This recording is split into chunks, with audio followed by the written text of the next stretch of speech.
எப்படி சொல்லு. சிவா, அந்த சோனா பொண்ணை எப்படிலாம் உச்சார் பண்ண? அதுவா ஒரு நாள் நான் சோனாவை பாக்குறதுக்காக போனேன். அங்க அவ கையில மௌத்தரகன் வச்சுக்கிட்டு கழுத வச்சுக்கிட்டு இருந்தா. என்னைய பார்த்தோன்னு இல்ல எசக்கி இல்ல நீ மௌத்தரகன் வாசிப்பியால அப்படின்னு கேட்டா. நான் உடனே எனக்கு வாசிக்க தெரியும் சொல்லிவிட்டேன். சவுட்டு பூதி பொட்டஞ்சிகளுக்கு தெரியும் சொல்ற ஆம்பளையோட தெரியாத சொல்ற ஆம்பளைங்களா ரொம்ப பிடிக்கும்ல. நீ மட்டும் தெரியாதுன்னு சொல்லியிருந்தா அங்க ஏதாவது குஜால் நடந்திருக்கும்ல.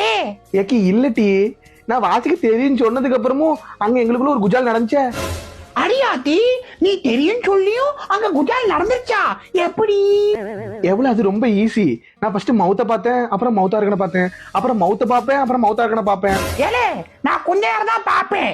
இப்படியே பண்ணிருந்தேன் கொடுக்காப்புளி மரத்துல கத்திடுவை இழுத்து. மவுத்த பார்த்துட்டு எவ்வளவு ஓ மவுத்தே ஒரு இன்ஸ்ட்ருமெண்ட் மாதிரி தானே இருக்கு, அடிச்சுட்டா அப்படின்னு கேட்டேன். ஆனா எதுவும் கிஸ் எல்லாம் அடிக்கல. அதுக்குமே நானே அடிக்கிறேன்.